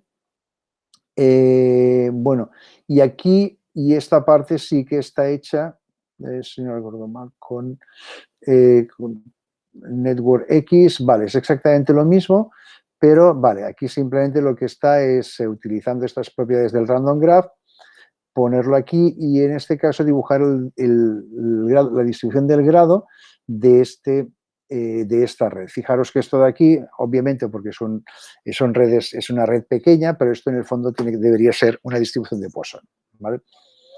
El small world en este caso lo tenéis aquí. Fijaros que en este caso lo que hago es dibujar un anillo en una dimensión fijaros que esto sigue siendo lo mismo, un anillo en una dimensión con vecinos adicionales, y después lo que hago aquí es lo que llamamos un rewiring, es introducir el modelo de Watts y Strogatz, está definido aquí, y entonces fijaros que esto en el fondo lo que hago es bueno, voy haciendo un recorrido sobre todos los diferentes nodos y lo que hago es sumar uno u otro es decir, hacer un rewiring, eliminar unos o eliminar otros y combinarlos con elementos aleatorios. Vamos a ver si me sale esto de aquí. Vale, lo he definido aquí.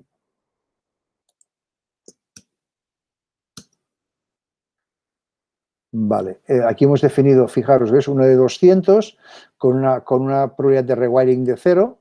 Si le hacemos una probabilidad de rewiring, por ejemplo, de 0,2, lo que veremos es, bueno, en este caso nos da esto de aquí. Lo que es importante es, en este caso, que os fijéis en la distancia media. ¿Veis? Si he puesto una probabilidad de rewiring de 0,2, fijaros que la distancia media, a pesar de tener alrededor de unos 200 nodos, la distancia media es de 4,9, es decir, es muy alta. Si aquí le pongo 0,01, por ejemplo, con esa probabilidad tan baja, vale, esto de aquí, bueno, fijaos que en este caso la distancia media es de 25, que ya nos corresponde, bueno, a estos 200 nodos, bueno, hay alguno por aquí, pero en el fondo, exacto, la distancia media debe ser 25 prácticamente de manera exacta, porque la probabilidad es muy baja, pero simplemente fijando algunos de estos, aunque la probabilidad sea tan baja como esta de aquí, vale, esto ya no es, bueno, esto de aquí no va a modificar nada.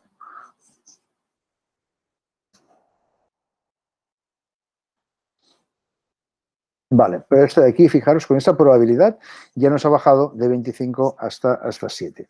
Y entonces con este rewiring verdaderamente pues estamos ganando mucho, ¿vale? Y después el modelo de preferential attachment, en el fondo lo tenéis definido aquí. Aquí tenéis definido en el notebook cómo construir el modelo de Barabás y Albert. Aquí tenéis el modelo típico, son 200 nodos. Aquí el parámetro el 2, es el número de enlaces que cada vez entra, es decir, cuando un nodo entra, el número de enlaces que lleva. Esto no es un parámetro que sea muy importante. Tenéis aquí tal como se define en Network X, NX de Barabás y Albert, grafo de 2000 con un número igual a 1. Y aquí lo que sí que es, en este caso, es lo que nos da la importancia del modelo de Barabás y Albert, es esto de aquí, es el histograma de la distribución de grados. Y fijaros aquí, tenéis escala logarítmica, y sí que es un poco churro, pero de aquí, esta parte de aquí se puede aproximar bastante bien por una recta, con lo cual realmente nos da esa idea de que, bueno, a pesar de que considerar una red con 2000 nodos es relativamente poco, pues bueno, la distribución es verdaderamente una ley potencial, ¿vale? Os voy a pasar este notebook, no es nada del otro mundo, pero simplemente lo podéis utilizar pues para jugar un poco y para convenceros vosotros mismos de cómo calcular estas propiedades y cómo construir este tipo de modelos, ¿de acuerdo? Vale, entonces, vale, dejarme saltar de ahí, paro la presentación, supongo que vuelvo donde estaba antes, una finestra, vale. Complex Networks, compartéis, vale, pues vuelvo a estar en el, vale, de acuerdo, volvéis a ver la presentación, ¿no? Sí, se vuelve a ver. Vale, bueno, entonces, un poco para acabar con esta presentación, es que en el fondo las redes tienen sentido estudiar las redes porque sí, es decir, porque sobre todo para vosotros, porque las redes son fuentes de datos, es decir, en el fondo vuestro posgrado es un posgrado de datos, ciencia de datos. Entonces, los datos, lo que os he demostrado en esta charla es más o menos que esos datos pueden ser explícitamente tener la estructura de red, pero yo los puedo manipular y puedo obtener ciertas características y al final los puedo acabar poniendo en forma de una red, ¿vale? Pero en el fondo, el hecho de que yo tenga esa red es un principio. Y tal como os pondré aquí ahora algunos ejemplos, y además es que creo que no tengo por qué daros, digamos, ninguna explicación de algo que ya básicamente os podéis esperar todos, es de que tengo que conocer esas redes para saber cómo evoluciona la dinámica del sistema que esa red representa. Entonces, los nodos son entidades y esas entidades tienen propiedades dinámicas propias, es decir, ¿qué es un nodo en una red social? Es una persona. ¿Qué propiedades dinámicas tiene una persona? Bueno, pues propiedades dinámicas que puede tener una persona es algo tan sencillo como algo que os es, digamos, en esta época nuestra de pandemia es tan, digamos, decir sintomático, pero no voy a utilizar esa palabra, es algo que os podéis esperar tanto como el estado en una enfermedad como podía ser COVID-19. Es decir, el nodo puede estar infectado y ser asintomático, puede estar infectado y ser sintomático, puede estar infectado y estar en el hospital, puede estar infectado y estar ingresado en una UCI. Estas son las diferencias. Yo tengo un nodo y ese nodo son las personas que pueden estar en diferentes estados. Y en este caso, ¿qué representan los enlaces? Los enlaces lo que representan son los patrones de interacción. Es decir, en este caso, claramente lo que esos enlaces representan es nuestra interacción social. Porque al final, la propagación de una enfermedad como el COVID es en función de esa interacción social, ¿vale? Es decir, nos contaminamos, nos infectamos porque nos comunicamos.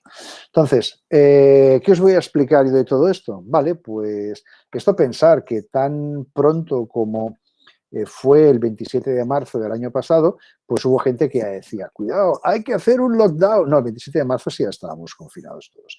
Vale, en el fondo, cuando uno se presentaba en este tipo de curvas, ya decían, cuidado, es que el problema está en la capacidad del número de camas en la UCI, cuando todo el mundo, había gente que hablaba recordad aquello de la inmunidad de rebaño y todas estas historias, decían, vale, pero es que no, lo que puede estar pasando, a ver, que os pongo el puntero, porque si no, puntero láser, claro, si uno no hacía nada, si uno no imponía restricciones de movilidad, esto se disparaba y esta es la famosa curva que iba creciendo. Y esta curva de aquí, lo que es chunga porque es una curva que crece de manera exponencial. Es decir, si uno en aquel momento ya se dieron cuenta de que si no ponía restricciones, esto se disparaba. Bueno, ¿qué es lo que pasa cuando aquí uno lo que introduce ya es ese confinamiento, ¿vale? Confinamiento suave, que es el que se hizo en particular en la mayoría de sitios, es decir, vale, tengo un confinamiento parcial y que consigo, bueno, pues aquello, recordáis aquello de doblegar la curva y todas aquellas historias, venga, vamos todos, vale, pero si el lockdown se hace definitivamente, se hace recordar en este de aquí, que se hace que fueron estas fechas, 28, cuando se empieza a cerrar todo justo antes de Semana Santa, entonces aquí y en ese total lockdown es cuando verdaderamente es cuando se empieza a poder doblegar la curva. Pero en el fondo, esto de aquí es una respuesta dinámica a qué, es decir, en el fondo el lockdown, sea el parcial o sea el total, ¿qué consigue? Consigue evitar las interacciones entre esos humanos que continuamente estamos intentando comunicarnos unos con otros y estamos produciendo esa propagación del virus. En el fondo, estas restricciones de aquí no son nada más que restricciones de red. Es decir, yo tengo una red, que es la red de cómo se comunican esas personas, cómo esas personas viajan en transporte público y cómo esas personas, digamos, se comparten un vagón, comparten un coche o comparten una mesa tomando una cerveza. En el fondo son las interacciones con las cuales se produce esta dinámica. Y obviamente aquí es muy importante entender la dinámica particular de esos procesos epidémicos y es muy importante también conocer cuál es la dinámica de interacción, cómo nos movemos, porque ese cómo nos movemos da lugar a cómo nos comunicamos y ese cómo nos comunicamos corresponde a cómo nos infectamos. ¿Vale? Bueno, estas son las noticias que aparecieron en aquel momento. Vale, pero fijaros aquí en el fondo, y es una discusión que esto ha seguido estando en los últimos, incluso ahora mismo, es decir, ya la gente ya no está discutiendo si los modelos son más buenos, son más malos. Es decir, al final pensad que los modelos epidemiológicos pueden llegar a ser muy sofisticados. Incluso para el caso de la COVID se hicieron modelos con, digamos, con unas dinámicas. Lo que pasa es que, además, pensad que al principio no se sabía nada, es decir, no se sabía ni cuánto duraba la incubación, ni cuánto duraba el cuento asintomático. Pero entonces estábamos todos un poco como locos intentando buscar esas metodologías y pensarlo todo, es decir, y eso es muy importante. Y eso lo que nos hemos dado cuenta pasado todo este tiempo es que los modelos no son perfectos. Es decir, los modelos son muy... incluso muy susceptibles al uso de los parámetros, de los propios modelos. Pero hay una cosa que es clave y es una cosa que supongo que vosotros habéis visto también en estos meses, que es crucial, como son los datos. Los datos han sido un auténtico desastre, porque los datos se han ido dando como les daba la gana a los políticos. Hoy te sueltan el tal y dentro de 3 días te cambian la manera como cuentan las UCIs porque te las cuentan con 5 días de diferencia. Entonces, ha habido un auténtico desastre el hecho de poder disponer de datos en buenas condiciones. Entonces, en este sentido, ¿qué hacen los modelos? La gente que se dedica a hacer los modelos, o que nos dedicamos, he hecho alguna cosa también, bueno, pues hemos hecho lo mejor que no hemos podido. Modelos sencillos que podían explicar cada uno de ellos, una parte de lo que estaba pasando o de lo que podía hacer. Yo os voy a contar el modelo en el que nosotros hemos trabajado, que es un modelo que, bueno, pues gracias a unas colaboraciones que tuvimos en su momento, le llamamos modelo de Parchís. Y ahora os contaré por qué. Es decir, imaginaros que lo que tenéis es una sociedad formada por estructuras donde esto de aquí en el fondo son familias de 2, 3, 4 personas, veis aquí cómo están conectadas, y esto de aquí, en el fondo podéis imaginaros que son los grupos de trabajo, es decir, esto es un pequeño departamento, esto de aquí es otro pequeño departamento, es una tienda, esto de aquí es... Pero fijaros en la gracia de este modelo es que en el trabajo, estos son clústeres totalmente conectados, cada uno de ellos, y en casa son grupos pequeños, también están conectados entre ellos. Claro, uno puede pensar, hostia, si yo tengo una sociedad formada de esta manera, claro, el hecho de que se propague una enfermedad, bueno, pues se me va a propagar en una determinada de estos módulos y no va a pasar nada. Pero claro, el problema es que yo tengo que considerar esto de aquí, porque la gente va a trabajar y también se va a casa, ¿vale? En este caso, cuando proyectáis esta red sobre esta de aquí y lo que hacéis es tener esta red, que nosotros llamamos esta red colapsada, os dais cuenta de que esta población que vosotros pensabais que teníais también aislada entre cuatro fábricas que no están comunicadas entre ellas, claro, cuando la gente se va a casa, pues con sus parejas, sus hijos, sus padres o lo que sea, acaba de establecer relación entre ellos. Entonces, ¿qué podemos ver aquí abajo? Pues aquí abajo lo que podemos ver es que esta sociedad está totalmente conectada entre ellos, ¿vale? Y simplemente es una proyección, es decir, esta red más esta de aquí lo que hace es darnos esta de aquí. Entonces, el modelo le llamamos Parchís porque nosotros lo que hicimos básicamente era proponer, en lugar de hacer un lockdown, un confinamiento total, lo que proponíamos es, vamos a intentar buscar aquellos enlaces, aquellos nodos que nos permitan romper esa estructura en módulos aislados, de tal manera que si se me produce la propagación de la enfermedad dentro de estos nodos verdes de aquí, fijaros que tengo estos verdes, pero estos verdes no están conectados con estos rojos. Ahí el parchís era una chorrada en el fondo para decir, vale, tengo aquí una serie de colores básicos con los que yo puedo identificar a cada uno de los agentes que están en este sistema, ¿vale? Y entonces lo que hicimos fue proponer un modelo de este estilo y decir, vale, yo lo que hago es, tengo una sociedad que está absolutamente conectada, pero en función de la distribución de unidades de trabajo y también en función de la distribución de unidades digamos, de cohabitación, bueno, pues uno podía montar ese sistema de red y proponer, en este caso, proponer diferentes tipos de particiones. Entonces, utilizamos diferentes algoritmos y, por ejemplo, uno puede hacer una partición aleatoria y obtiene esto de aquí. Y en el fondo uno puede pensar, hostia, si tengo esto de aquí, esto es muy bonito porque esto me da lugar, fijaros que cada color en el fondo es una componente diferente. Y dices, usted, en este de aquí la enfermedad no se me va a propagar muy fácilmente. En cambio, en este de aquí, ostras, tengo aquí un núcleo grande e importante. Aquí, fijaros, tengo un núcleo importante, pero otros núcleos por aquí dispersos. Y este de aquí también es muy parecido. Entonces, en el fondo, aquí hay una pregunta que en el fondo sigue siendo la pregunta. Porque ahora mismo, que aquí, al menos aquí en Cataluña, estamos diciendo, vale, ¿qué pasará en Semana Santa? ¿Abrimos o no abrimos? Claro, para nosotros abrir es esto. Es esto de aquí. Ah, no, vamos a abrir, vamos a cerrar. Vale, para nosotros cerrar es esto de aquí. Cerrar quiere decir dejar a mucha gente sin trabajo. Porque tú lo que le estás diciendo a la gente que trabaja es decir, no, quédate en casa, quédate en casa, quédate en casa, cierra la tienda, cierra el bar. En el fondo estás haciendo una fragmentación muy importante de la sociedad. Este caso sí que obviamente es el mejor para que no se propague con facilidad la epidemia, pero es un caso muy chungo porque se está produciendo mucha pérdida económica. En cambio, este de aquí es al contrario. En este de aquí, cuando la epidemia entra en esta zona, aquí se va a propagar como un incendio en un bosque y aquí está todo fastidiado. Y en cambio, lo que nos dimos cuenta es de que en el fondo hay como estructuras intermedias, como estrategias intermedias, en los cuales uno puede tener una cierta política de relajamiento, pero no puede ser demasiado rigurosa. Buscar un balance entre una cosa y la otra. Y además es una cosa que en nuestro modelo consideramos, y es en función del número de colores, por eso es decir, el parchís, y hacemos una sociedad que la partimos en colores y entonces los individuos no se mezclan entre colores.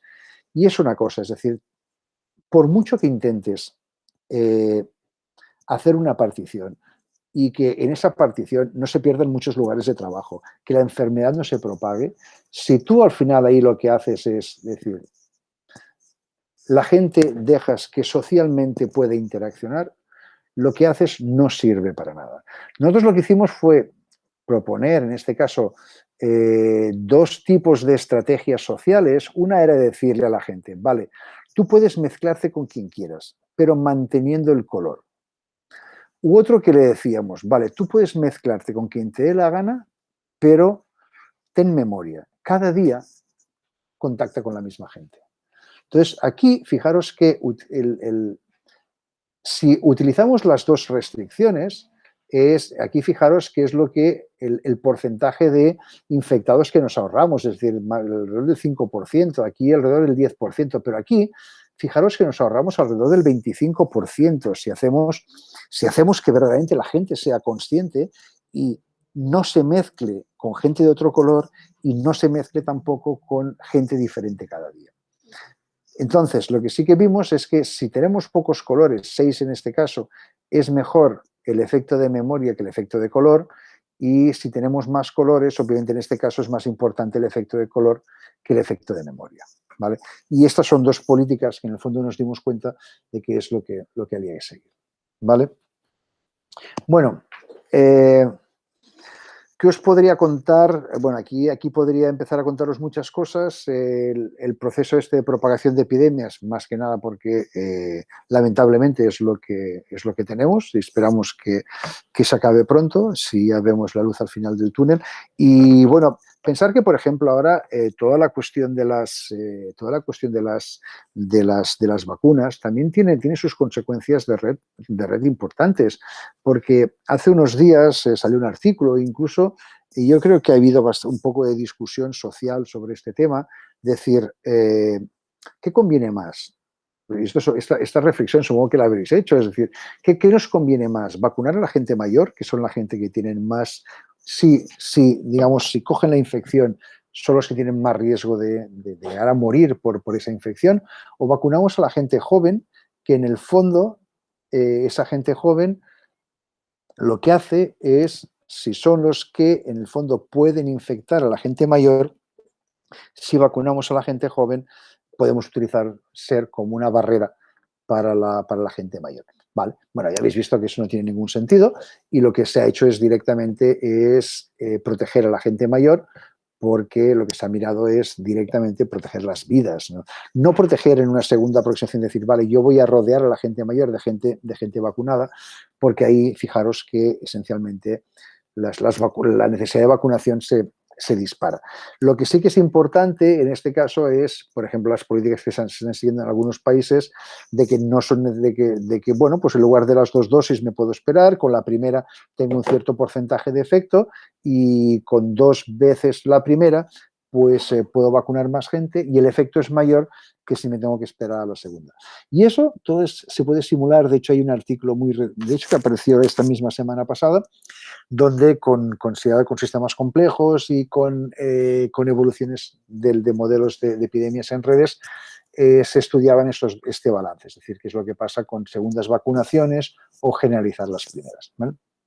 Vale, y aquí simplemente pongo una lista, digamos, ya no es tan interesante cuál es el tipo diferentes de dinámicas que yo puedo tener en una red. Una cosa que sí que es importante es, bueno, pensad que cuando hablamos en general, cuando hablamos de fenómenos de spreading en inglés, es decir, no sé muy bien cómo traducirlo, no es infección simplemente, es decir, de propagación, no todo es malo, es decir, porque en el fondo sí, tengo los virus que se propagan, pero también tengo los rumores y la misinformation, es decir, también sabéis que en esta época de pandemias también tenemos otro problema que es el de las noticias falsas. Y esas noticias falsas también se propagan y a veces con esa información y esos memes se pueden utilizar exactamente los mismos modelos muy parecidos a los que se utilizan para la propagación de epidemias. Pero bueno, pero también es, en el fondo, las ideas, el conocimiento también se propaga y también se propaga de esta manera, es decir, que uno puede utilizar modelos muy parecidos de cómo se propagan las noticias o cómo se propagan las ideas o el conocimiento a cómo se propagan los virus. Bueno, tampoco está tan mal, ¿vale?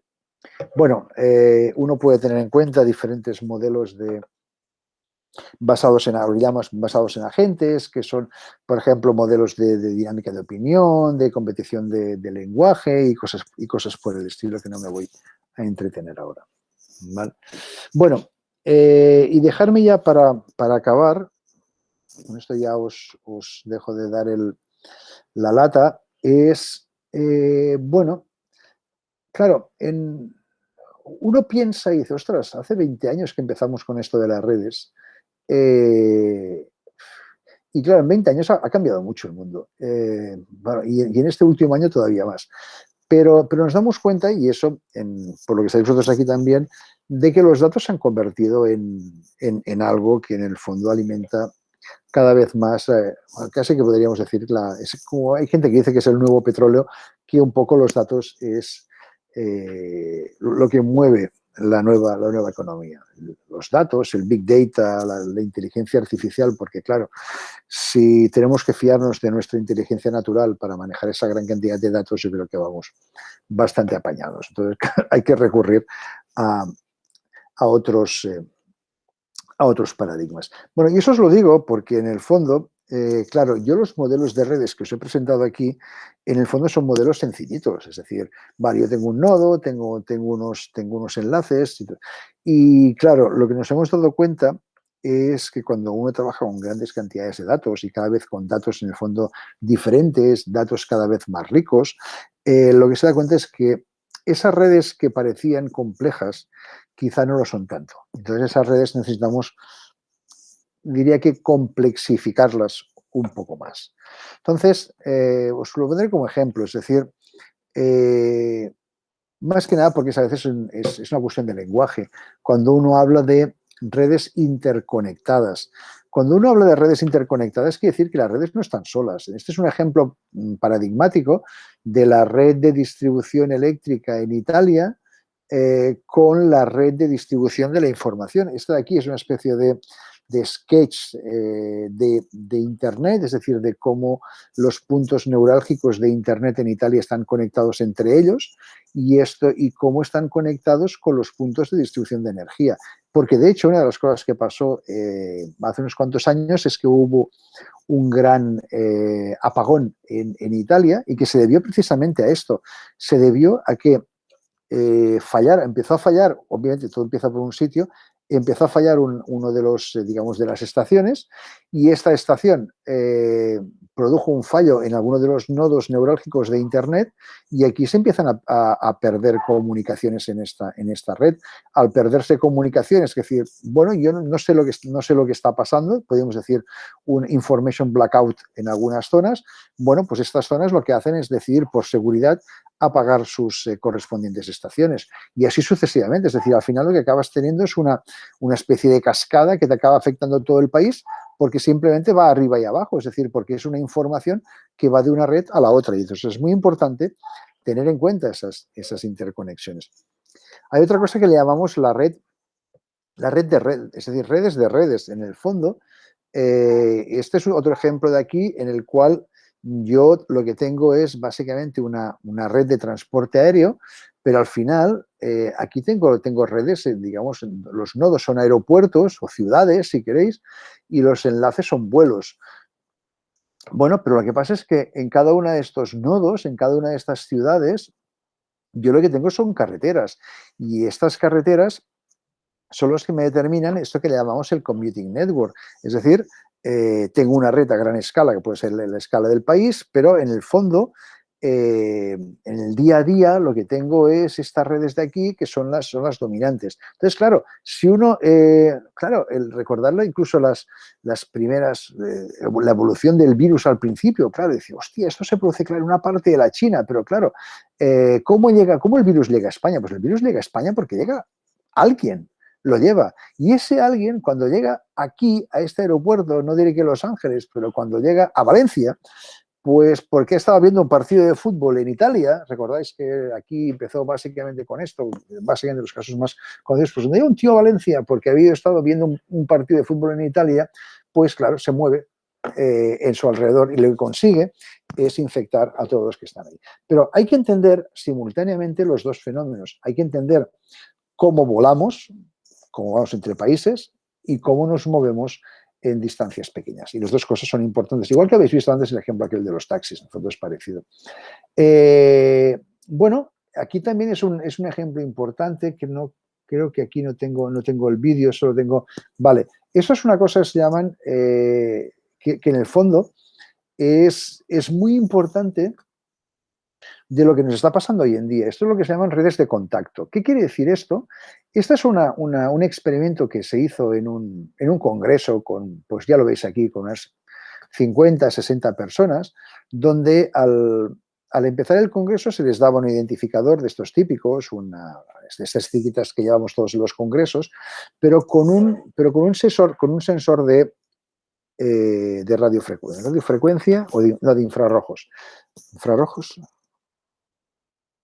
Pues no lo sé ahora. Bueno, perdonad, técnicamente ahí me pierdo.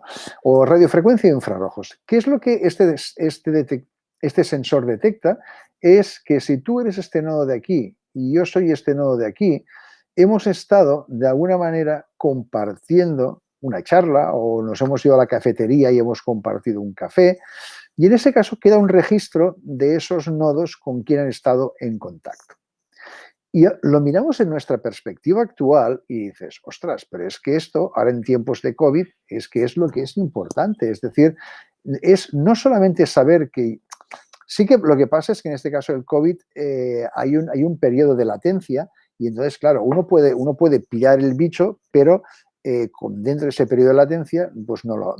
Entonces, en esta red de aquí sí que de alguna manera es importante saber de los posibles infectados con quién han estado en contacto. Pero si vamos haciendo un seguimiento de todos estos individuos con el tiempo, y eso en el fondo es, recordad, es lo que intentaban hacer todas esas aplicaciones en móviles que al final la gente no se los ha acabado instalando, de tracking, en el fondo esas aplicaciones de tracking, en el fondo lo que estaban persiguiendo era esto. Es decir, si yo he estado a una distancia de menos de 2 metros respecto a una persona que ha demostrado que está infectada, y eso lo consigo a través del Bluetooth de mi móvil, porque el Bluetooth de este móvil y el Bluetooth de este móvil en un momento determinado se han enviado una señal entre ellos porque están a una distancia menor de esos 2 metros, entonces yo soy un posible infectado. ¿De acuerdo? Entonces, por eso esas redes de contacto que en el fondo son redes que dependen del tiempo, porque yo ahora, hoy hablo contigo, mañana hablo con el otro y pasado mañana hablo con una tercera persona.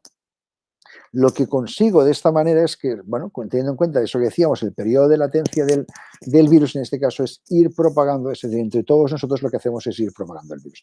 Y al final, esto es lo que acaba pasando. Y en el fondo, yo cuando os decía, recordar el ejemplo aquel que os decía del parchís, si yo tengo aquí un individuo y aquí tengo otro individuo, pero esos 2 individuos cada día son los mismos que se van a tomar una cerveza, esto es mucho menos peligroso que si yo hoy voy a tomar una cerveza con este, pero mañana me voy con este, pasado me voy con este y el otro me voy con este de aquí. Porque al final, esos cambios, esa pérdida de memoria en esas interacciones sociales hace que el virus se propague de manera mucho más fácil. Y esa es la razón por la cual estamos hablando, pues ahora estamos un poco ya hasta el gorro de todas pues esas burbujas, perdón, de las burbujas de convivencia y de no romper. Perdón, es por hablar tanto, no os penséis. Bueno, tampoco os puedo infectar a distancia.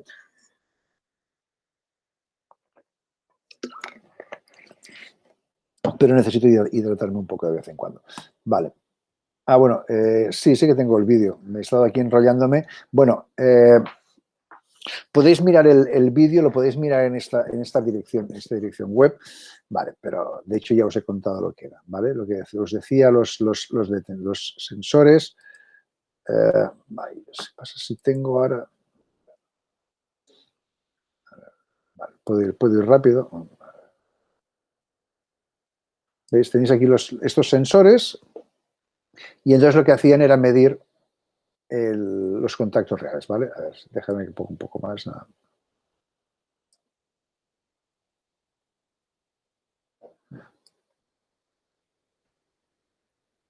Vale, esto de aquí. Esto es una visualización en tiempo real, lo que os dice es eso de aquí, los participantes, y entonces lo que hace es determinar eso que llamamos los contactos face to face. Vale, esto es una red, digamos, del tipo de red, de hecho es el ejemplo que os he puesto antes con el parchís, lo que es una red que se llama multiplex, en el fondo puedo tener 2 capas o puedo tener varias capas y cada una de las capas son cosas diferentes. Pensar que en el ejemplo que os he puesto, una capa eran las relaciones laborales, es decir, con quién trabaja quién, y la otra capa eran las relaciones, digamos, de convivencia familiar. En el fondo, los nodos de aquí y los nodos de aquí son los mismos. Lo que pasa es que aquí abajo yo me conecto de una manera y aquí arriba me conecto de otra. Y depende de la característica, de la dinámica que quieras estudiar, pues puede ser importante por separados, colapsarlos y ver qué es lo que pasa, ¿vale? Bueno, después aquí tenemos redes mucho más grandes, no me voy a entretener con esto. Y bueno, una cosa que os he puesto al final de la presentación, por si queréis estáis interesados, es en acceder a bases de datos grandes de redes. Esta es la de Koblenz, que es esta de aquí, está en la dirección web que la tenéis, y esta no, es la de Koblenz, y este es el Colorado Index of Complex Networks, la tenéis aquí, también es interesante, si queréis tener datos en forma de red, por ahí están, clasificados por especialidad, por tipo de conexión, por tamaño, bueno, podéis hacer por diferentes cosas, buscáis y ya está, ¿vale? Lo tenéis por aquí, libros recientes, web, un poco de alguna manera de fuentes alternativas, el que esté interesado en sistemas complejos y alguna cosa para hacer modelización sencilla, libros sobre redes complejas, otro libro, con incluso este relacionado con la ciencia de datos y hay algunos ejemplos interesantes. Ya sé que vosotros, bueno, trabajáis en Python, este es un libro que está muy bien y es bastante reciente, del 2018. Y bueno, incluso lo podéis comprar en PDF y hay mucho código asociado. Y este de aquí es un libro, bueno, publicado el año pasado. Este es un buen amigo, Santo Fortunato. Bueno, si se lo compráis a él, pues bueno, él se alegrará y yo también. ¿Vale? Y después, bueno, simplemente pues estas cosas que gusta poner aquí. Sigue habiendo mucha literatura en este sentido, es decir, de que Network Analytics in the Age of Big Data y todas estas cosas. Y bueno, de hecho, en el fondo lo que me gustaría es que os llevarais después de esta charla, esta idea, es decir, de que en el fondo, bueno, hay una relación, digamos, la doble dirección entre Big Data y Big Networks y que las networks, las redes, lo que llamaríamos redes complejas, han adquirido en estos 20 años pues una importancia importante, tanto desde un punto de vista metodológico, es decir, queremos entender qué son las redes, cómo se forman, cuáles son sus características y también desde el punto de vista de aplicaciones. Y las aplicaciones ahora mismo en las redes las estamos viendo en cualquier disciplina. Hace un mes salió un libro donde hablaba de historia y redes, es decir, diferentes, digamos, análisis históricos, cómo se podían relacionar con las redes. Ya me pierdo, es decir, porque al final uno puede aplicar este concepto a prácticamente cualquier disciplina. Hay efectos importantes en esos datos, no los dejéis escapar, es decir, los datos de privacidad y anonimicidad, como siempre en los datos. Y al final un poco el ejemplo es que lo que os decía en algún momento de la charla, es decir, que nosotros somos los datos, es decir, de que somos parte del experimento y en esto tenemos que ir también con mucho cuidado en que no se nos... ¿Vale? Bueno, pues hemos sido justos de tiempo, son las 8 en punto. Yo vuelvo aquí y estoy presentando, paro la presentación. Bueno, vosotros mismos, ya sé que es tarde, han sido 2 horas intensas, bueno, 2 horas teniendo en cuenta todas las interrupciones. Disculpas otra vez por el desastre organizativo. Tengo que hablar con los organizadores del link que me dejen entrar de manera decente en la sala. Y nada, si queréis hacer alguna pregunta, yo estoy abierto a que lo hagáis. Os voy a colgar lo intentaré en GitHub, no soy ningún experto en GitHub.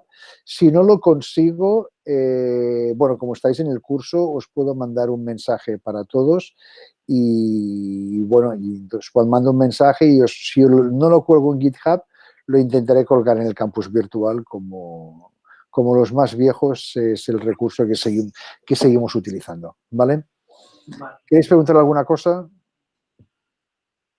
Bueno, y Carlos, tú te encargas de la grabación, ¿eh? Sí, os enviaré a ti, a Santi, un link. De acuerdo. A que estará y os bajáis el vídeo y lo colgáis donde vosotros necesitéis. De acuerdo, perfecto. Muchas gracias. Muchas gracias, ¿eh? Ya ves. Vale. Y distribuís el vídeo como vosotros veáis. De acuerdo, vale. Ya lo hago esta noche o lo hago ya mañana. Vale, no te preocupes, no es urgente. Vale, ¿alguna pregunta que queráis hacer? Estáis todos machacados. Si no tenéis ninguna pregunta, vale. Cualquier cosa, es decir, yo creo que tenéis mi dirección de correo. Si no la tenéis, os la puedo escribir por aquí. alberte.diaz@v.edu. Cualquier cosa, pues me mandáis un mensaje que queráis saber sobre las redes y tal, pues encantado de responder a vuestras preguntas. Perfecto. Yo dejo de grabar, ¿vale? De acuerdo, vale. Y así por si alguien se cortaba por la grabación y quiere hacer la pregunta ahora que ya nos está grabando.